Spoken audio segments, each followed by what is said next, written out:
The morning of December 17th, 1944, a German sniper named Hans Weimer lay concealed in the rubble of a Belgian farmhouse 600 meters from the American perimeter.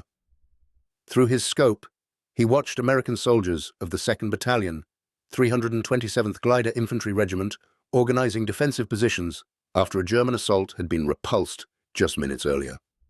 Weimer had fought on both the eastern and western fronts. He knew what happened next in this situation.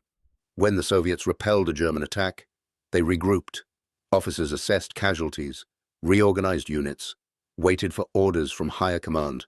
It took hours, sometimes days, before a Soviet counterattack materialized. Weimer expected the Americans to follow similar patterns. He settled into his position, preparing to observe American movements for the next several hours. If you're enjoying this deep dive into the story, hit the subscribe button and let us know in the comments from where in the world you are watching from today. 90 seconds later, American infantry were already moving through the tree line toward his position. This was not how warfare was supposed to work, not according to everything Weimer had learned fighting the Red Army for 3 years. The Germans called it Gegenstoß, the immediate counterattack, a tactical reflex drilled into Wehrmacht soldiers from their first day of training. The Soviets had their own doctrine of aggressive defense, but implementation required coordination, preparation, artillery support. It required time. The Americans, Weimer discovered, required nothing but the will to attack. Within 5 minutes of the German withdrawal, American forces had not only counterattacked, but penetrated 200 meters beyond their original defensive line, recaptured lost ground, and were now hunting the German soldiers who had just been attacking them. Weimer survived that morning by abandoning his position and retreating with the scattered remnants of the assault force. He would later describe the experience to fellow soldiers during the siege of Bastogne. "The Americans don't wait," he said. "They don't assess. They don't request permission. The moment you stop attacking them, they attack you."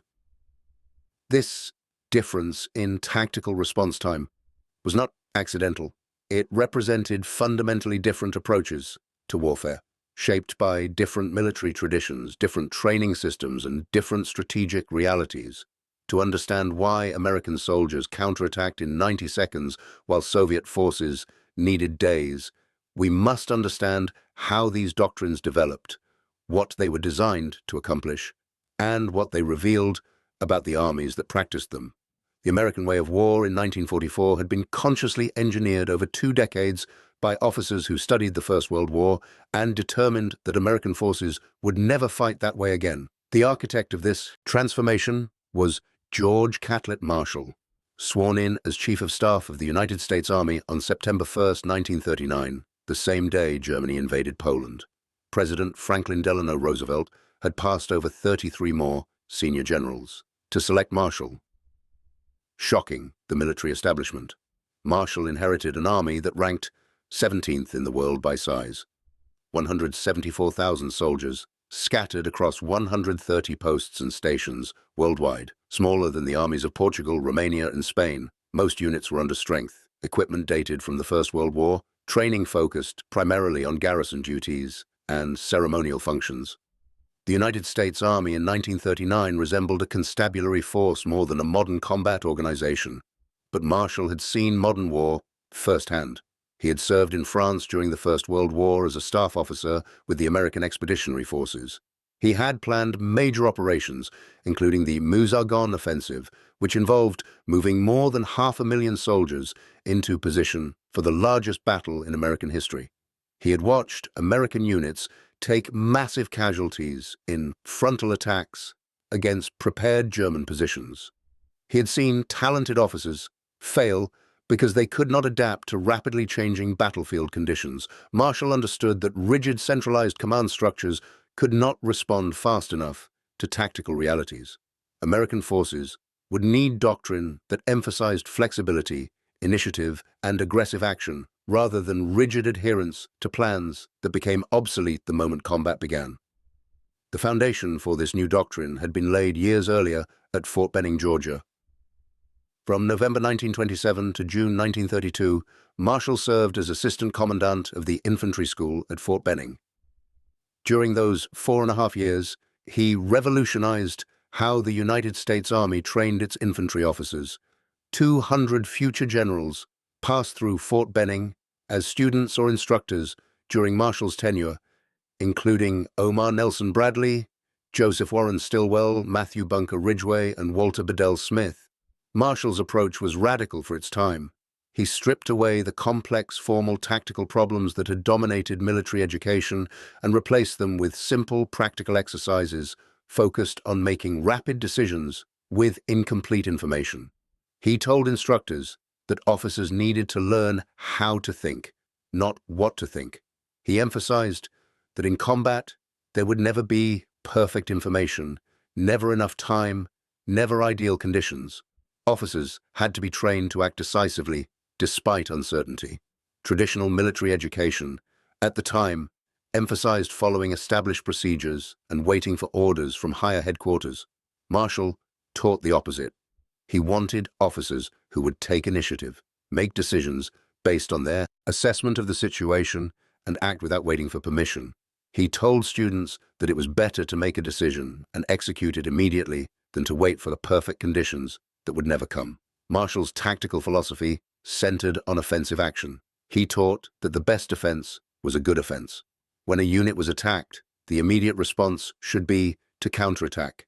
Do not wait to assess the full situation. Do not wait for reinforcements. Do not wait for orders from higher headquarters.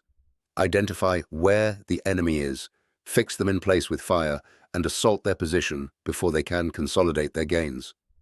This emphasis on immediate counterattack was based on Marshall's analysis of First World War combat. He had observed that German forces were most vulnerable immediately after an attack when they were disorganized, low on ammunition, and uncertain about American strength and dispositions. If American forces counterattacked immediately, they could often retake lost positions before the Germans could consolidate.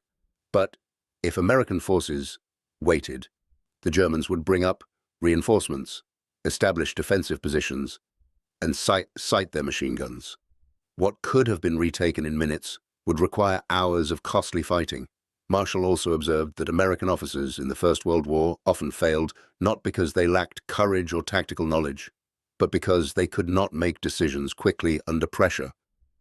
Officers who had been trained to follow detailed procedures and wait for orders from higher headquarters became paralyzed when communications broke down or when the tactical situation changed faster than orders could be transmitted.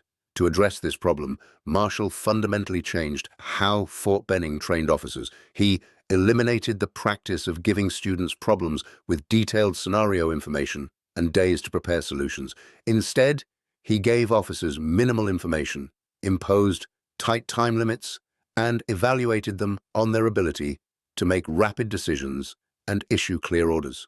One of Marshall's signature training innovations was the tactical walk. Officers would be taken into the field with no advanced warning of what they would encounter. At various points during the walk, an instructor would say, "Your unit is here. The enemy is reported in this direction. What are your orders?" The officer had 5 minutes to assess the terrain, determine a course of action, and issue verbal orders to an imaginary unit. Then the walk would continue, and another problem would be presented. This training was designed to simulate the confusion and time pressure of actual combat. Officers could not prepare elaborate written orders. They had to think quickly, decide rapidly, and communicate clearly under pressure. The training emphasized that in combat, a good decision executed immediately was better than a perfect decision that came too late. Marshall also changed how officers were evaluated. Traditional military education emphasized knowledge of regulations and procedures. Students who could quote field manuals and recite proper forms received high marks. Marshall emphasized practical execution. Students who could make sound tactical decisions under pressure and lead soldiers effectively received high marks even if they could not quote regulations perfectly. If you find this story engaging, please take a moment to subscribe and enable notifications. It helps us continue producing in-depth content like this. This shift from procedural knowledge to practical judgment was revolutionary. It meant that officers were being trained to think rather than simply follow procedures. It meant that junior officers were expected to exercise judgment and take initiative rather than simply execute orders exactly as given. The impact of these training reforms extended beyond the officers who passed through Fort Benning. The officers Marshall trained became instructors at other schools and commanders of training units.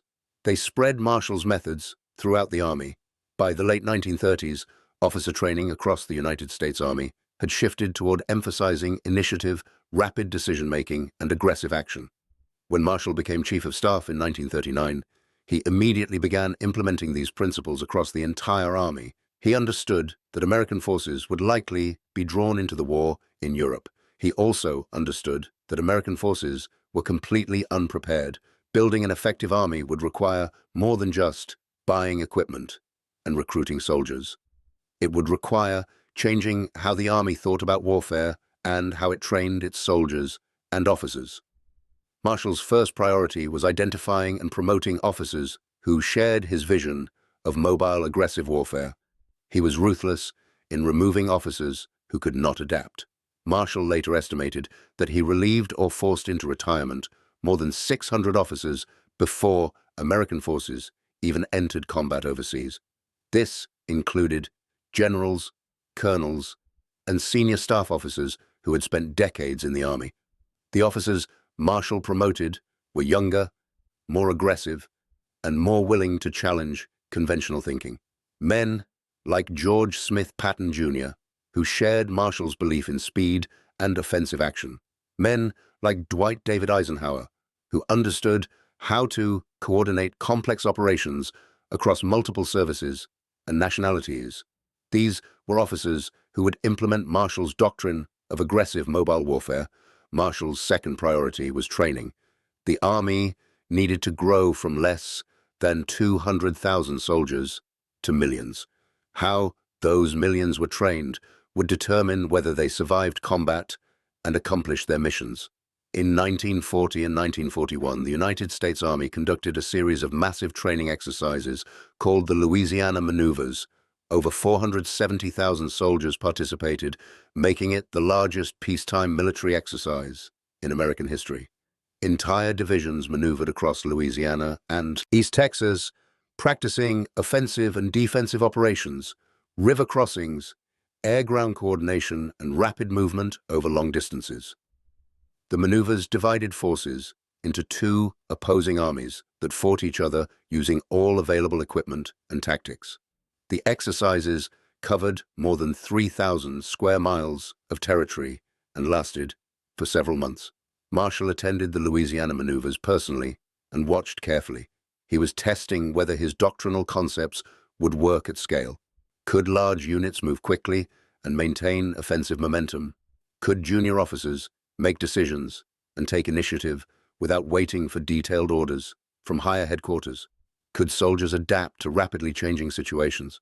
The maneuvers confirmed Marshall's beliefs. Units that moved aggressively and counterattacked immediately when hit performed better than units that waited for orders and tried to fight defensively. Junior officers who took initiative without waiting for direction from higher headquarters achieved better results than those who hesitated. Small units that maneuvered independently and attacked enemy flanks disrupted larger enemy formations more effectively than frontal assaults with superior numbers. By December 1941, when the United States entered the war after Pearl Harbor, the Army had grown to more than 1.6 million soldiers. More importantly, those soldiers were being trained according to Marshall's doctrine of aggressive offensive warfare. The doctrine was codified in Field Manual 100-5, Operations, published in 1941. The manual stated clearly that offense was the decisive form of combat. Defense was temporary, used only to economize force in one area while attacking in another or to gain time before resuming the offensive. The manual emphasized that when defending, units should conduct aggressive counterattacks to disrupt enemy attacks and regain lost ground. This was fundamentally different from how other armies approached warfare. The British Army had spent 2 decades perfecting defensive tactics based on their First World War experience. British doctrine emphasized establishing strong defensive positions with mutually supporting fields of fire. When attacked, British units would hold their ground, call for artillery support, and wait for reserves to be organized for a deliberate, carefully planned counterattack. This deliberate approach took time, hours, sometimes days. British commanders believed that hasty, uncoordinated counterattacks would result in unnecessary casualties against prepared German positions. Better to wait, organize properly, mass overwhelming firepower, then attack when conditions were favorable. American doctrine was unique among the major powers. It emphasized immediate action by the forces in contact. If a position was threatened, the unit commander on the spot, whether a sergeant, lieutenant, or captain, was expected to counterattack immediately with whatever forces were available. Do not wait for orders from higher headquarters. Do not wait for reinforcements. Do not wait for perfect information about enemy strength and positions. Attack now with what you have before the enemy can consolidate their gains. This doctrine required a different kind of soldier than other armies produced. American training focused on creating soldiers who could think and act independently, who understood the commander's intent rather than just following specific orders, who could adapt to unexpected situations without waiting for direction. At infantry replacement training centers across the United States, recruits spent 13 weeks learning to be soldiers. A substantial portion of that training focused on battle drills that emphasized aggressive action. React to ambush, assault a fortified position, conduct a hasty attack, clear a building. Every drill emphasized immediate offensive action. The training was physically exhausting and mentally demanding. Recruits marched 20 miles with full equipment, then immediately assaulted an objective. They dug foxholes, then got ordered to abandon them and attack in a different direction. They learned that there was no time to rest, no time to wait for perfect conditions, no time to get every detail right. You acted with what you had when you could. Officer training at Fort Benning was even more intensive. The Infantry Officer Candidate School compressed the equivalent of 4 years of college-level military education into 3 months. Candidates were constantly evaluated on their ability to make rapid decisions under pressure, to lead soldiers in realistic tactical exercises, and to adapt to unexpected changes in the tactical situation. Instructors created scenarios where there was no perfect solution, no time to gather all relevant information, no opportunity to coordinate properly with adjacent units. Young officers had to make decisions with incomplete information and accept the consequences. The training was designed to produce officers who would take initiative and accept risk rather than waiting for guidance from higher headquarters. This training philosophy produced a distinct American tactical culture. Junior leaders were expected to show initiative. A lieutenant who saw an opportunity to attack was expected to do so, even if it meant deviating from the original plan. A captain who found the enemy flank exposed was expected to attack immediately rather than report up the chain of command and wait for orders. The culture was reinforced by Marshall's personnel policies. Officers who showed initiative and achieved results were promoted rapidly, regardless of seniority. Officers who waited for orders and avoided risk were relieved of command. Marshall made it clear that in the American Army, aggressive action would be rewarded and timidity would be punished. The first real test of American doctrine came in North Africa in February 1943. The Battle of Kasserine Pass was the first major engagement between American and German forces. German armor under Field Marshal Erwin Rommel attacked American positions in Tunisia on February 14th. The attack achieved complete tactical surprise. American units, most of which had never been in combat, were scattered and driven back 50 miles. By February 20th, the situation looked desperate. American forces had suffered more than 6,000 casualties, including 3,000 soldiers missing or captured. Equipment losses were heavy. Unit cohesion had broken down in many areas. British commanders expected the Americans to pull back, reorganize, and prepare a deliberate counteroffensive. That was how the British would have responded after such a defeat. Take time to assess what went wrong, reorganize units, wait for replacements and resupply, plan the next operation carefully to avoid repeating mistakes. American forces did not wait. Within 24 hours of the worst fighting, American artillery units that had retreated in disorder were back in action, firing in support of infantry counterattacks. Tank units were refueling and rearming, ready to engage again. Infantry regiments that had been scattered were reforming and moving back toward the enemy. By February 22nd, just 3 days after the peak of the German assault, American counterattacks had stopped the German advance. By February 24th, American forces had recaptured all the territory they had lost. The Germans withdrew, having failed to achieve their operational objectives. British commanders were both impressed and appalled. Impressed by American resilience and aggressive spirit, appalled by what they saw as reckless haste and poor coordination. British doctrine said you needed weeks to recover from a defeat like Kasserine Pass. The Americans recovered in days. General Harold Alexander, the British officer who took overall command after Kasserine Pass, tried to slow the Americans down. He wanted them to wait, train more, and conduct more methodical operations. But American commanders pushed for immediate action. General George Patton, who took command of Second Corps after Kasserine Pass, told his officers that the way to recover from a defeat was to attack immediately. Make the enemy worry about what you're going to do to them, not what they are going to do to you. Within a month, American forces won the Battle of El Guetar, their first clear tactical victory against the Wehrmacht. The aggressive doctrine was working. By June 1944, when Allied forces landed in Normandy, American tactical doctrine had been refined through campaigns in North Africa, Sicily, and Italy. Junior officers knew to take initiative. Soldiers knew to counterattack immediately when hit. The culture of aggressive offense was deeply embedded at all levels. The German response to this American tactical culture was confusion and frustration. German officers, many of whom had fought on the Eastern Front against Soviet forces, found American behavior baffling. Soviet doctrine also emphasized aggressive counterattacks, but Soviet implementation required time. Soviet forces needed to organize artillery support, mass forces at the decisive point, coordinate with higher headquarters. The process took hours at minimum, often days. Soviet tactical doctrine had deep historical roots extending back to the Russian Civil War and the theories developed in the 1920s and 1930s.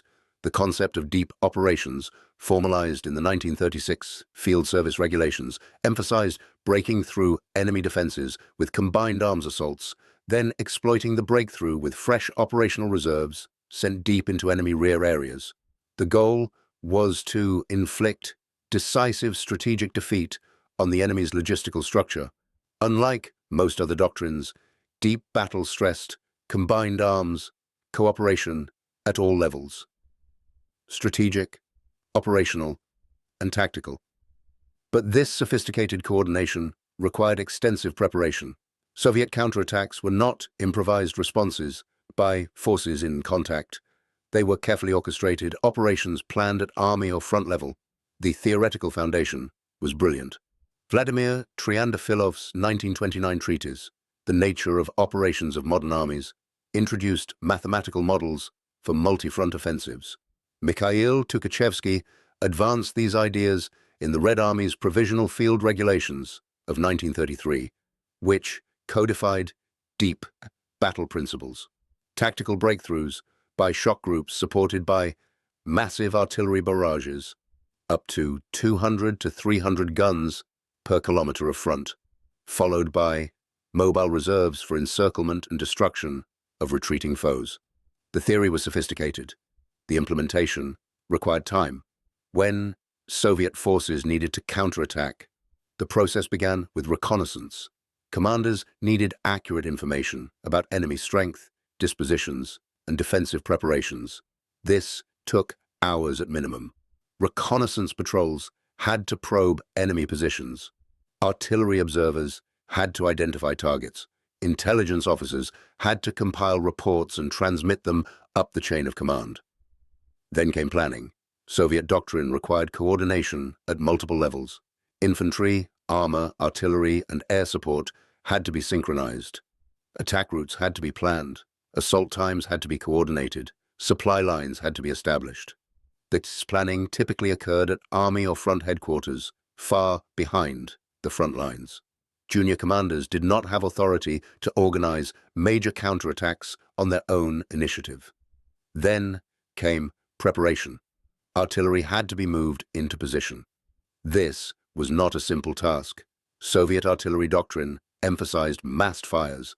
A typical preparatory barrage might involve hundreds of guns firing thousands of rounds. Each gun had to be transported to its firing position, supplied with ammunition, and registered on its targets. The guns had to be camouflaged to avoid German airstrikes or counter-battery fire. Ammunition had to be brought forward. Soviet artillery consumption during major operations was enormous. At the Battle of Kursk in July 1943, Soviet forces massed over 20,000 artillery pieces. Each piece required tons of ammunition. Moving this ammunition from depots to firing positions required thousands of trucks traveling hundreds of kilometers. The logistical effort alone took days. Infantry assault forces had to be assembled. Soviet doctrine called for fresh troops to conduct counterattacks, not the exhausted soldiers who had just defended against the German assault. This meant moving reserve divisions from rear areas forward to assembly areas behind the front line. A Soviet rifle division numbered approximately 10,000 men. Moving an entire division required careful coordination. Units had to travel on roads already congested with supply traffic. They had to avoid German air reconnaissance. They had to arrive at their assembly areas at the designated time, not too early where they would be exposed to enemy fire, not too late where they would delay the attack. Tank units had to be positioned. By 1944, the Red Army had formed dedicated tank armies for operational exploitation. These powerful formations included hundreds of T-34 medium tanks and IS-2 heavy tanks, but armor required fuel, ammunition, maintenance, and carefully planned approach routes. Tanks could not simply rush forward. They had to coordinate with infantry, move under cover where possible, and arrive at their attack positions with enough fuel and ammunition to sustain the assault. Air support had to be coordinated. Soviet air forces by 1944 were formidable, with thousands of aircraft, including the Il-2 Sturmovik ground attack plane. But air support required detailed planning. Pilots needed target information. Attack routes had to be coordinated with artillery to avoid friendly fire.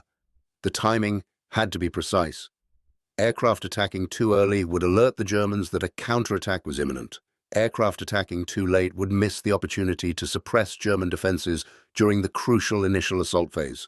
All of this coordination required communication. Soviet communication systems in 1944 had improved significantly from the catastrophic state of 1941, but remained inferior to German and especially American systems. Radio communications were limited. Many orders were transmitted by courier, which took time. Telephone lines had to be laid, and these lines were vulnerable to German artillery and air attack. The result was that even a relatively small Soviet counterattack required substantial preparation time. A counterattack by a single rifle division with supporting armor and artillery typically required 12 to 24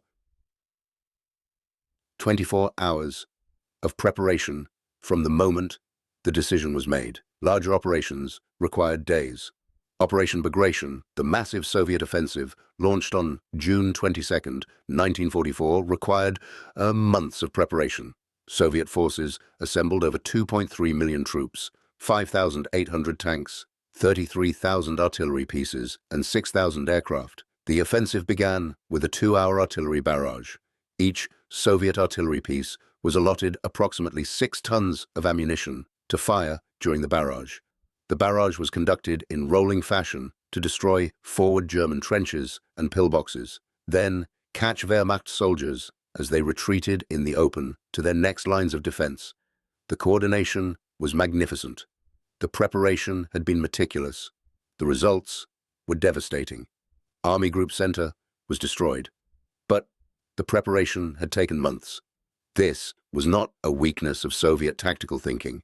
It was a conscious choice based on Soviet strategic realities. The Red Army had learned through bitter experience in 1941 and 1942 that hastily organized counterattacks against well-prepared German positions resulted in catastrophic casualties. The Germans were masters of defensive warfare. They could turn any position into a fortress within hours. Attacking such positions without adequate preparation meant sending infantry forward to be slaughtered by German machine guns and artillery.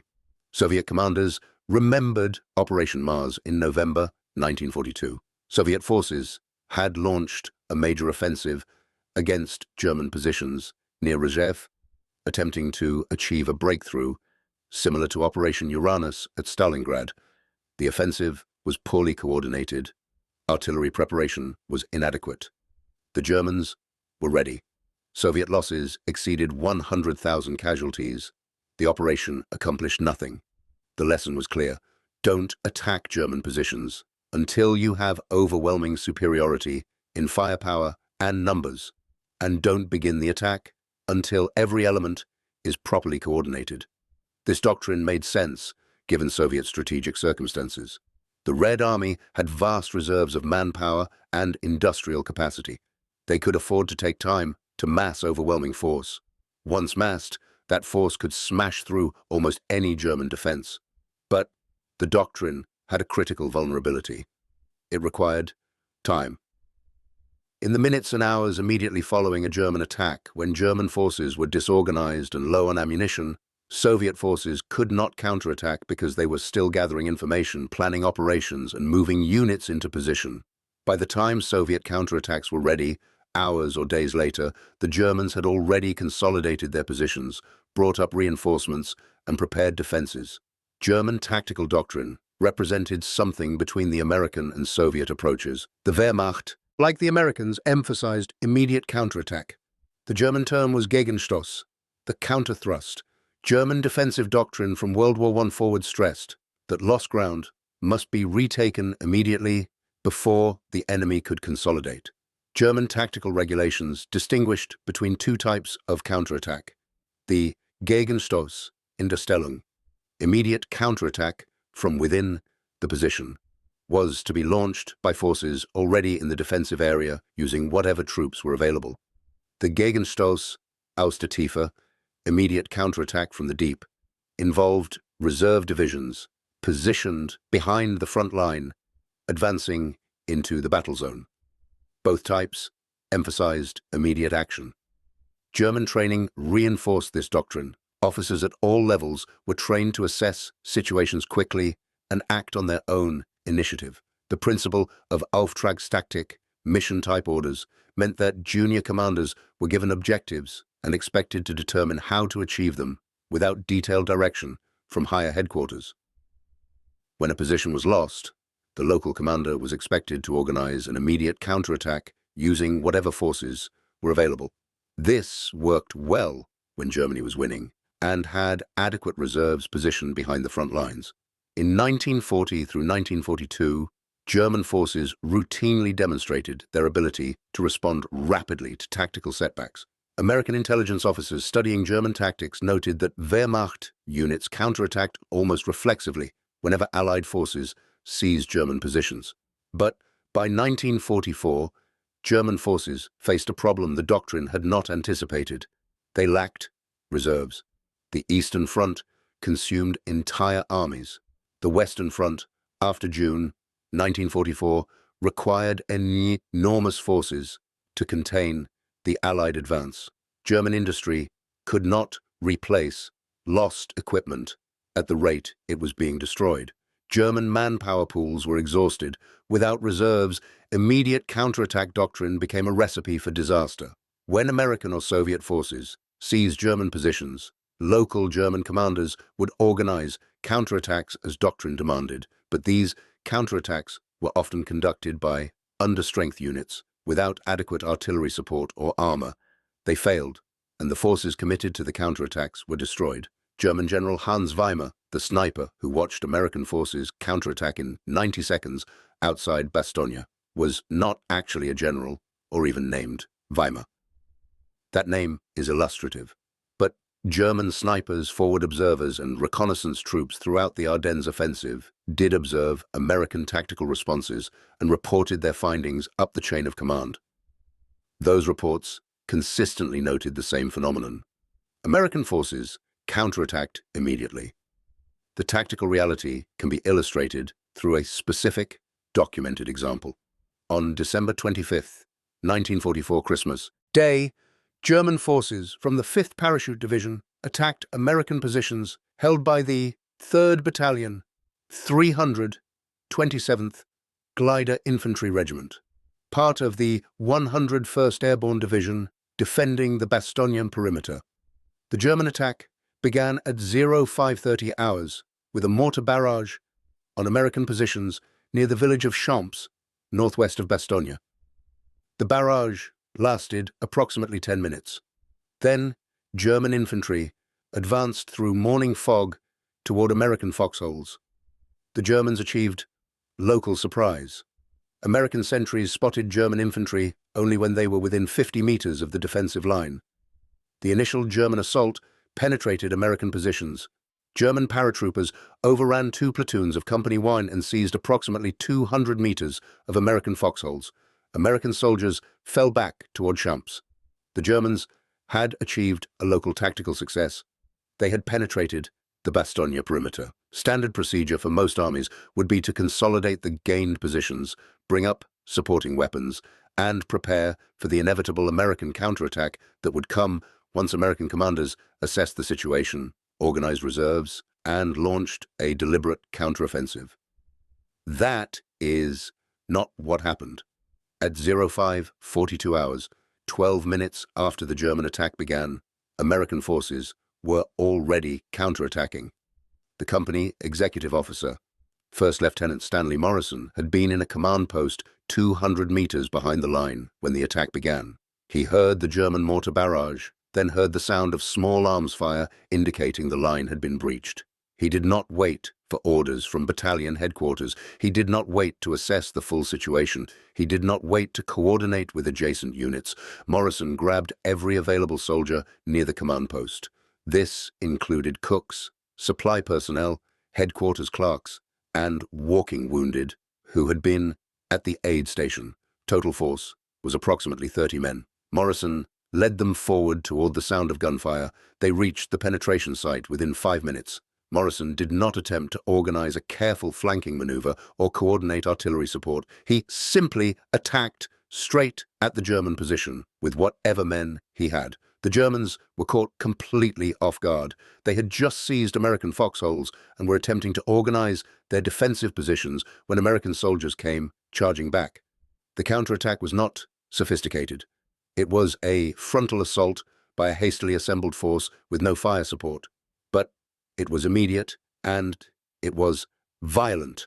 The Germans had not yet consolidated their positions. Their supporting weapons were still moving forward. They had not yet established clear fields of fire. Morrison's force hit the German salient from 3 sides. American soldiers were fighting to retake their own foxholes.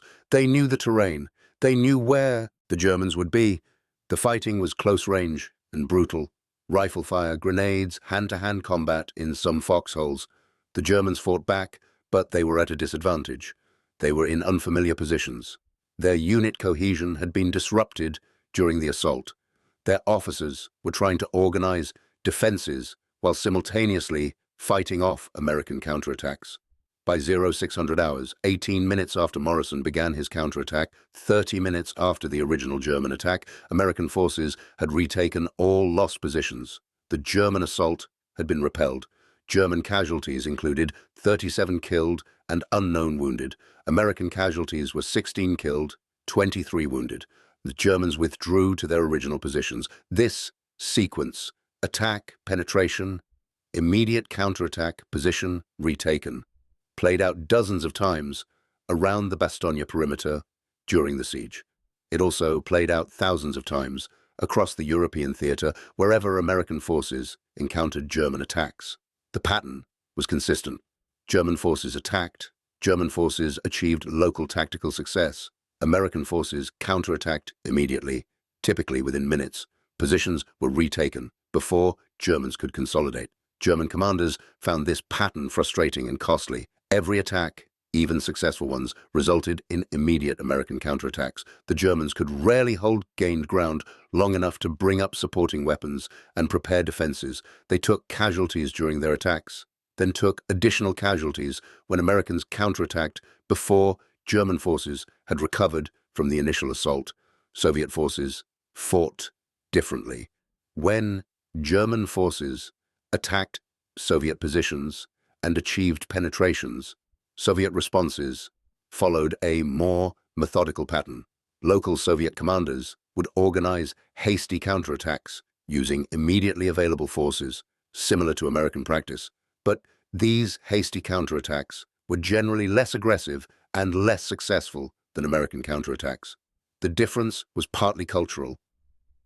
Soviet military culture emphasized following orders from higher headquarters. Junior Soviet commanders were trained to wait for orders before taking major action. Individual initiative, while theoretically encouraged, was in practice often punished if it led to failure. Soviet officers who launched unauthorized attacks and failed could expect severe consequences, including execution in the early war years. More fundamentally, Soviet tactical doctrine was designed around massed firepower, particularly artillery. Soviet commanders at all levels had been trained that attacks without adequate artillery preparation were wasteful and ineffective. This belief was reinforced by painful experience.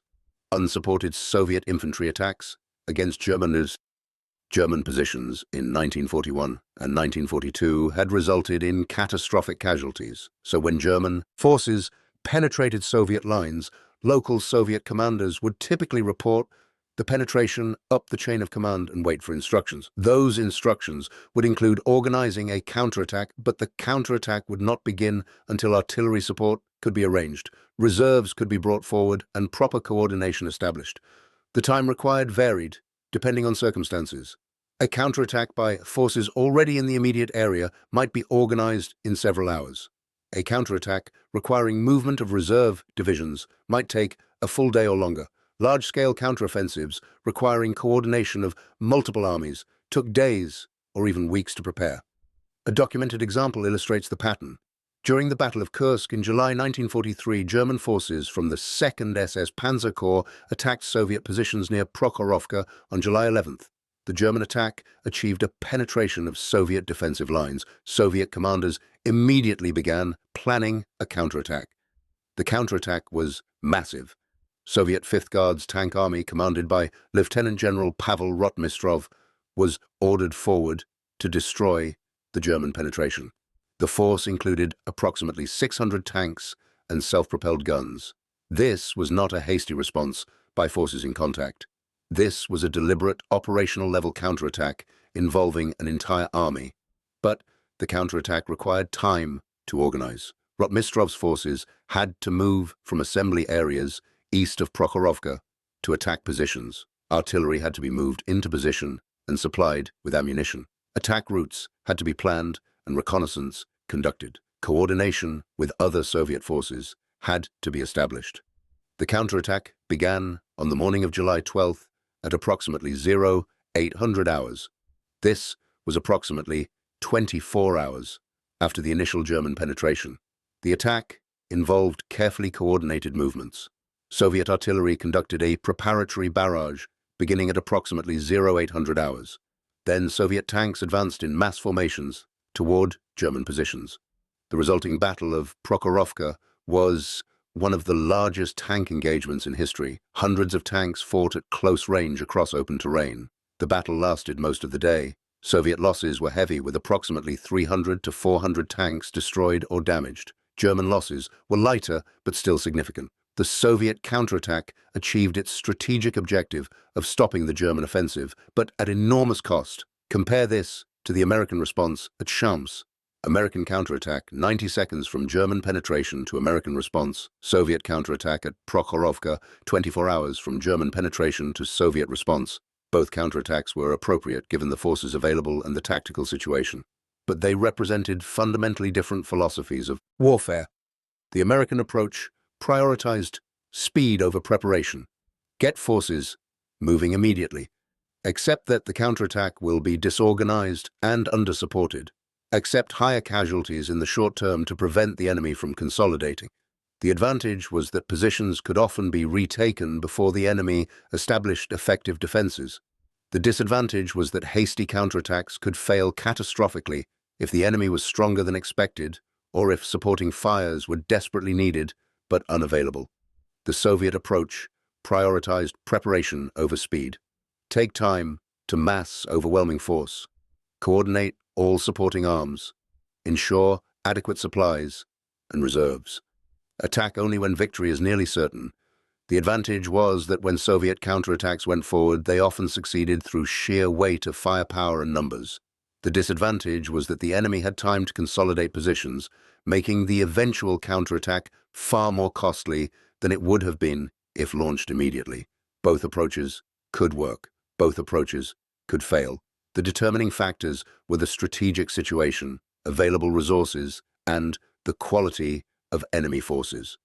For American forces fighting in Western Europe in 1944 and 1945, the immediate counterattack doctrine was highly effective. American forces typically enjoyed local numerical superiority or parity with German forces.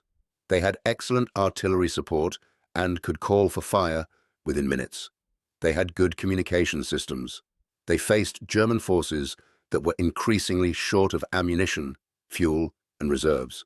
In this context, immediate counterattacks worked. German forces that penetrated American lines found themselves counterattacked before they could consolidate by fresh American forces with artillery support, often within minutes of their initial success. The Germans could rarely hold gained ground.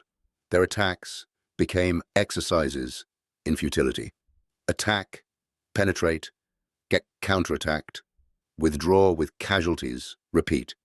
For Soviet forces fighting on the Eastern Front, the situation was different. Soviet forces often faced German forces that were better trained, better equipped, and more experienced at the tactical level. German defensive positions were typically well prepared with interlocking fields of fire, extensive minefields, and carefully sighted anti-tank guns. Hasty Soviet counterattacks against such positions had proven disastrous in the early war years. Soviet doctrine evolved in response to this reality. By 1943 and 1944, Soviet forces had learned to be patient, mass overwhelming force, coordinate meticulously, attack only when superiority is so great that success is nearly guaranteed. This approach worked. Soviet offensives in 1944 and 1945 were devastating. Operation Bagration destroyed Army Group Center. The Vistula-Oder offensive drove to within 100 kilometers of Berlin in a matter of weeks, but the Soviet approach required time and resources that were not always available at the tactical level. When a German attack penetrated Soviet lines and local Soviet commanders needed to respond immediately, they often lacked the authority, resources, and doctrinal flexibility to organize effective hasty counterattacks. They would report the situation and wait for higher headquarters to organize a proper counteroffensive. This meant that in the critical hours immediately following a German attack, German forces often had time to consolidate their positions, bring up reinforcements, and prepare defenses. By the time Soviet counterattacks materialized, the Germans were ready. The counterattacks succeeded through overwhelming force, but they were far more costly than they needed to be. The difference in tactical philosophy had deep roots in how each army thought about warfare. The American army valued speed, flexibility, and individual initiative. These values were embedded in training from the first day of basic training. American soldiers were taught to think for themselves, adapt to changing circumstances, and take action without waiting for orders. This cultural emphasis on individual initiative extended throughout the officer corps. Junior American officers were expected to exercise judgment. They were evaluated on their ability to make decisions under pressure, not on their ability to follow procedures. Officers who waited for orders when they should have acted were harshly judged. Officers who acted decisively, even if their actions later proved incorrect, were generally supported by their superiors. The Soviet army valued discipline, coordination, and collective action. These values were also embedded in training. Soviet soldiers were taught to follow orders, maintain unit cohesion, and trust that higher headquarters had a plan. Individual initiative was theoretically encouraged, but in practice, Soviet officers who deviated from orders or acted without authorization faced severe consequences. This was partly a result of Soviet political culture. The Communist Party did not trust individual judgment. Party doctrine emphasized collective decision-making and adherence to central planning. Military doctrine reflected these values. Plans were developed at high levels by committees of experts. Lower-level commanders were expected to implement these plans, not to improvise. It was also a result of Soviet military experience. In 1941, the Red Army had been nearly destroyed by German forces that exploited Soviet disorganization and poor coordination. Soviet commanders learned that individual initiative without coordination led to catastrophe. Units that acted independently were surrounded and destroyed. Attacks that were not properly supported failed with massive casualties. The lesson the Red Army drew from these disasters was that coordination and preparation were essential. To not attack until you have overwhelming force. Do not advance until your flanks are secure.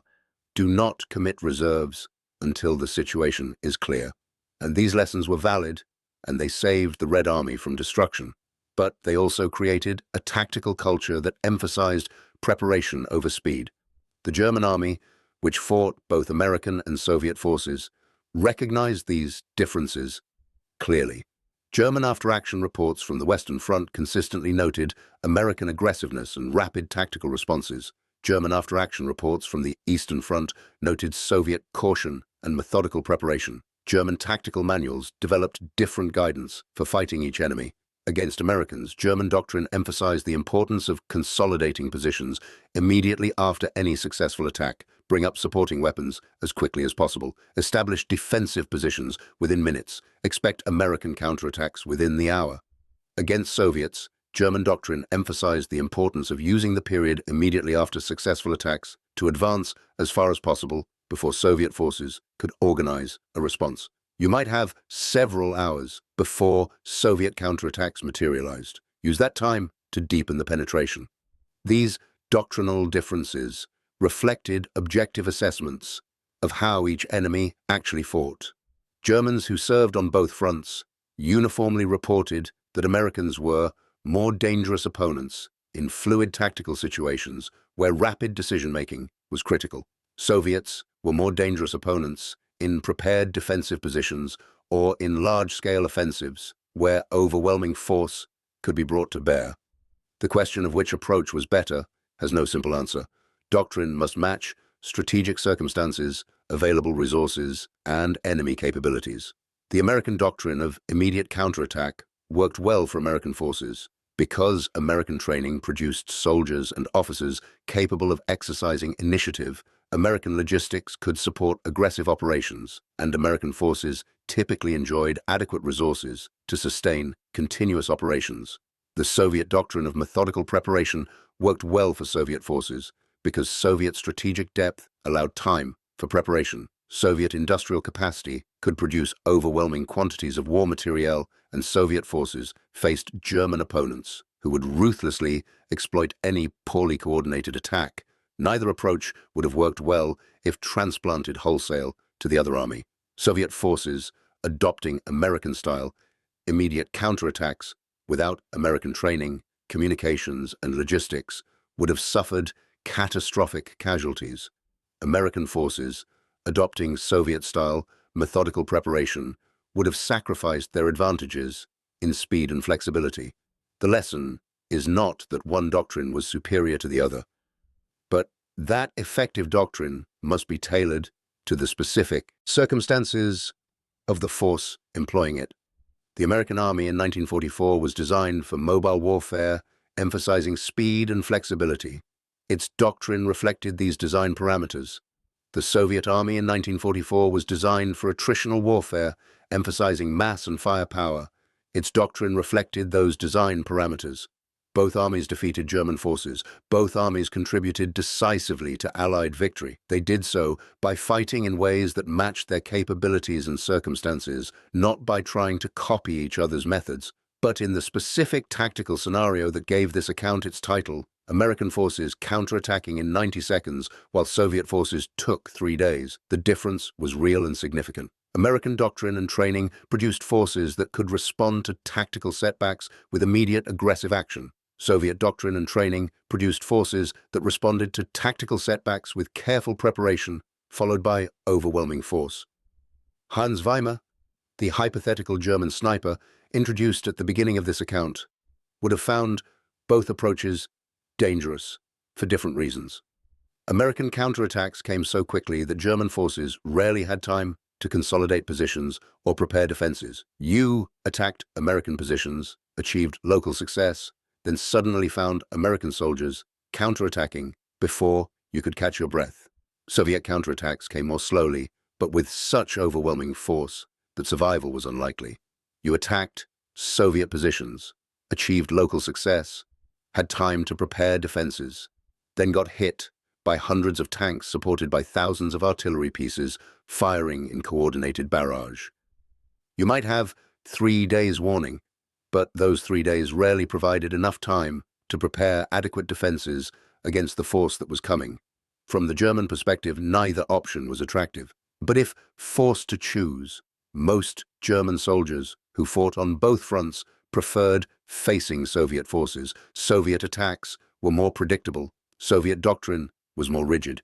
If you understood the pattern, you could sometimes find ways to survive.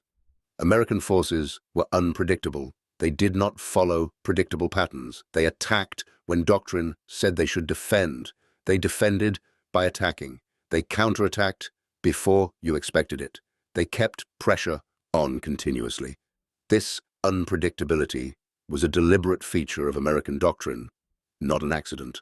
Marshall and the officers he trained at Fort Benning believed that unpredictability was a combat multiplier. If the enemy could not predict when or where you would attack, they had to defend everywhere at all times. If the enemy knew you would counterattack immediately, they could never relax after successful attacks. The psychological pressure was as valuable as the tactical success. The broader strategic implications extended beyond individual tactical engagements. American forces advancing from Normandy to Germany in 1944 and 1945 maintained continuous pressure on German forces. There was no pause for reorganization, no operational breathing space. German forces that withdrew from one position found American forces already attacking the next position. German forces that attacked American positions found themselves counterattacked before they could consolidate. This continuous pressure prevented German forces from conducting effective mobile defense. German doctrine called for trading space for time, withdrawing to prepare ready defensive lines, using counterattacks to disrupt Allied advances. But this doctrine required time and space that American operational tempo did not provide. By the time German forces prepared defensive positions, American forces were already attacking those positions. Soviet forces advanced differently. Soviet offensives were massive, methodical operations that advanced rapidly once launched, but required substantial preparation between operations. Operation Bagration, launched June 22, 1944, advanced approximately 450 miles in 2 months. But after reaching the Vistula River in August 1944, Soviet forces paused to consolidate, resupply, and prepare the next offensive. That pause lasted until January 1945. The pause was strategically necessary. Soviet supply lines had been extended hundreds of kilometers. Ammunition stocks had been depleted. Units needed rest and refitting. The next offensive required preparation. But the pause also gave German forces time to prepare defenses, move reserves, and consolidate positions. When the Vistula-Oder offensive finally launched in January 1945, Soviet forces broke through German defenses and advanced rapidly. But the breakthrough required overwhelming force applied after extensive preparation. American operations maintained more consistent pressure, but advanced more slowly. Soviet operations advanced in massive pulses, but paused between offensives. Both approaches worked. Germany was crushed between advancing American and British forces in the west and advancing Soviet forces in the east. The war ended in May 1945 with complete German defeat. After the war ended, both American and Soviet armies conducted extensive analysis of their tactical performance. American analysts noted that immediate counterattack doctrine had been highly successful, but required excellent training, good communications, and adequate logistics. In situations where these conditions were not met, hasty counterattacks could fail catastrophically. The lesson was to maintain the doctrine, but ensure that training and logistics remained excellent. Soviet analysts noted that methodical preparation had been successful in defeating German forces, but had been extremely costly in casualties. Soviet forces typically suffered higher casualties than German forces in equivalent engagements. The question was whether more flexible tactical doctrine, emphasizing speed over mass, might have achieved similar results with lower casualties. This question was debated, but never definitively answered. Soviet military culture remained committed to mass and firepower. The Cold War that followed World War II saw both superpowers maintain their respective tactical doctrines. The United States Army continued to emphasize initiative, flexibility, and rapid response. Training programs at Fort Benning and other service schools continued teaching the principles Marshall had established in the 1920s. Officers were trained to make decisions quickly, act without waiting for orders, and counterattack immediately when attacked. This doctrine was tested in Korea from 1950 to 1953. American forces facing North Korean and Chinese attacks repeatedly demonstrated their ability to counterattack rapidly and effectively. The doctrine worked in Korea as it had worked in Europe, though the more limited terrain and different strategic circumstances required some adaptations. The Soviet Army continued to emphasize mass, coordination, and prepared offensives. Warsaw Pact forces were trained according to Soviet doctrine. Eastern European armies allied with the Soviet Union learned Soviet methods, Soviet tactics, Soviet operational concepts.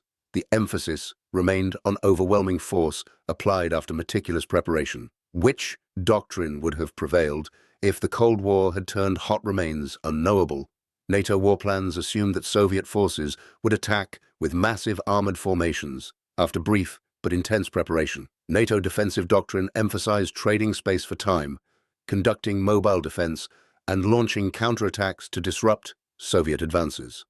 The plan was essentially to apply American tactical principles at operational scale. Soviet war plans assumed that NATO forces would attempt to fight mobile defensive battles. Soviet operational doctrine called for massive breakthrough operations to shatter NATO defenses, followed by operational maneuver groups driving deep into NATO rear areas to destroy command and control nodes and logistics bases. The plan was to apply deep battle principles on a continental scale. Neither plan was executed because the war never happened. But the doctrinal differences that emerged during World War II persisted throughout the Cold War and continue to influence military thinking today. The U.S. Army still emphasizes initiative and rapid response. Russian military doctrine still emphasizes mass and firepower. The legacy of Marshall's reforms at Fort Benning extends beyond tactical doctrine. Marshall fundamentally changed how the United States Army thought about leadership and decision-making. The emphasis on judgment over procedure, on rapid decision-making over perfect plans, on aggressive action over careful preparation, became embedded in American military culture. Modern American military doctrine continues to reflect these principles. Current Army doctrine emphasizes mission command, which is essentially Marshall's philosophy formalized. Give subordinates clear objectives, provide necessary resources, then let them determine how to accomplish the mission. Do not micromanage. Do not require approval for every decision. Trust junior leaders to exercise judgment. This approach works when junior leaders are well-trained, adequately resourced, and fighting an enemy that can be defeated through aggressive action. It works less well when these conditions are not met. American forces in Vietnam often found that aggressive action against an elusive enemy did not produce decisive results. American forces in Iraq and Afghanistan learned that some problems cannot be solved through immediate counterattack. But the fundamental principle remains valid. Speed and initiative are combat multipliers. Forces that can respond rapidly to changing circumstances have advantages over forces that must wait for orders. Organizations that empower junior leaders to make decisions are more flexible than organizations that concentrate decision-making at higher levels. The Soviet approach also had lasting legacy. Russian military doctrine in the 21st century continues to emphasize mass fires, particularly artillery. Russian forces in conflicts in Ukraine demonstrate this continuity. Russian artillery doctrine calls for massive preparatory barrages before offensive operations, overwhelming force concentrated at decisive points, methodical advances, supported by coordinated fires. This approach reflects the same principles that guided Soviet forces in World War II. Careful preparation, overwhelming firepower, mass over finesse. It works when Russian forces have time to prepare and adequate resources. It works less well in fluid tactical situations requiring rapid improvisation. The question of which approach is better remains contextual. In some situations, American-style rapid response is clearly superior. In other situations, Soviet-style methodical preparation is more effective. Modern military forces attempt to develop hybrid doctrines that combine the best elements of both approaches: rapid response when circumstances permit, methodical preparation when circumstances require. But hybrid approaches require sophisticated training, excellent communications, and flexible organizational structures. Not all militaries can develop these capabilities. Most militaries tend toward one end of the spectrum or the other. Rapid response cultures or methodical preparation cultures. American military culture leans toward rapid response. Russian military culture leans toward methodical preparation. For the individual soldiers and junior officers who fought in World War II, these doctrinal differences were matters of life and death. American soldiers facing German attacks knew they were expected to counterattack immediately. They trained for it. They practiced it. When German forces penetrated American lines, American soldiers acted without hesitation. Sometimes the counterattacks failed and American soldiers died. But more often, the counterattacks succeeded and American soldiers lived because they retook positions before German forces could consolidate. Soviet soldiers facing German attacks knew they were expected to hold their positions and wait for higher headquarters to organize counterattacks. They trained for it. They practiced it. When German forces penetrated Soviet lines, Soviet soldiers held their positions, reported the situation, and waited for orders. Sometimes those orders came too late, and Soviet soldiers died in their positions. But more often, the counterattacks eventually came with overwhelming force, and Soviet soldiers lived because the massive preparation ensured success. Different doctrines, different tactical cultures, different approaches to the same fundamental problem. Both worked. Both contributed to Allied victory. Neither was universally superior. The story of American forces counterattacking in 90 seconds while Soviet forces took 3 days is not a story of American superiority or Soviet inferiority. It is a story of how different armies developed different solutions to the tactical problems of modern war, solutions that reflected their different strategic circumstances, different resource bases, different military cultures, and different historical experiences. The Germans who fought both armies understood this clearly. They did not think Americans were better soldiers than Soviets, or that Soviets were worse soldiers than Americans. They thought Americans and Soviets were different types of soldiers, trained differently, organized differently, fighting according to different principles. Both types were deadly effective when employed according to their respective doctrines. General Franz Halder, who served as chief of the German General Staff from 1938 to 1942, later wrote about the differences between American and Soviet forces. He noted that American forces were most dangerous in fluid tactical situations, where rapid maneuver and quick decisions determined outcomes. Soviet forces were most dangerous in attritional battles, where superior numbers and firepower could be brought to bear. Holder's assessment was accurate but incomplete. Both American and Soviet forces adapted over time. American forces learned to conduct methodical set-piece operations when circumstances required. Soviet forces learned to conduct rapid exploitation operations when opportunities arose. But the underlying doctrinal preferences remained. Americans preferred speed, Soviets preferred mass. These preferences were not arbitrary choices made by individual commanders. They reflected deep structural realities about how each army was organized, trained, supplied, and employed. American forces had excellent communications, flexible logistics, and a training system that produced soldiers capable of independent action. American doctrine exploited these advantages by emphasizing rapid response. Soviet forces had limited communications, rigid logistics, and a training system that produced soldiers capable of executing complex coordinated operations. Soviet doctrine exploited these advantages by emphasizing methodical preparation and overwhelming force. Neither army could have effectively adopted the other's doctrine wholesale. The doctrine had to match the capabilities. American forces attempting to fight like Soviets would have surrendered their advantages in speed and flexibility without gaining equivalent advantages in mass. Soviet forces attempting to fight like Americans would have surrendered their advantages in firepower and coordination without gaining equivalent advantages in initiative. The lesson for modern military organizations is that doctrine must be tailored to organizational capabilities and strategic circumstances. There is no single best way to fight.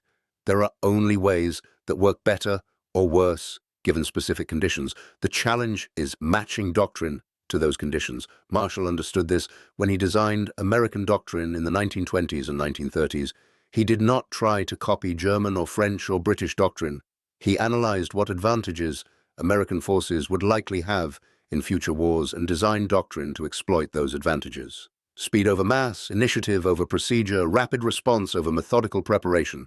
The doctrine worked because it matched American capabilities. It might not have worked for other armies with different capabilities, but for the American army in World War II, it was highly effective. German forces fighting American troops learned that any successful attack would be counterattacked within minutes. This knowledge shaped German tactical behavior. It made German commanders hesitant to commit to attacks because they knew success would be temporary and casualties would be high. Soviet commanders facing German attacks made different calculations. They knew counterattacks would take time to organize. They accepted that German forces would have time to consolidate. They planned counterattacks that would overwhelm German defenses through sheer weight of firepower. German forces fighting Soviet troops learned that they might have hours or even days after successful attacks before facing major counterattacks. But they also learned that when Soviet counterattacks came, they would be massive and difficult to stop. Both American and Soviet approaches imposed costs on German forces. American approaches prevented German forces from consolidating gains. Soviet approaches eventually destroyed German forces through attrition. Neither approach alone would have defeated Germany. Together, they did. The strategic coordination between American and Soviet offensives was crucial to Allied victory. When one ally was attacking, the other often remained on the defensive, forcing Germany to maintain reserves on both fronts. When both allies attacked simultaneously, Germany could not shift reserves to threatened sectors quickly enough. The most effective period of American-Soviet coordination came in the spring of 1945.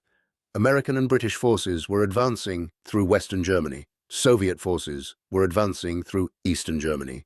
German forces fought desperately on both fronts, but could not prevent either advance. By April 1945, American and Soviet forces were within 100 kilometers of each other, having advanced from opposite directions. The war ended in May 1945 with Germany surrounded, its armies destroyed, its cities occupied. American forces had advanced using their doctrine of continuous pressure and immediate counterattack. Soviet forces had advanced using their doctrine of massed offensives and methodical preparation. Both approaches had worked. Germany was defeated. Thank you for watching. For more detailed historical breakdowns, check out the other videos on your screen now and don't forget to subscribe.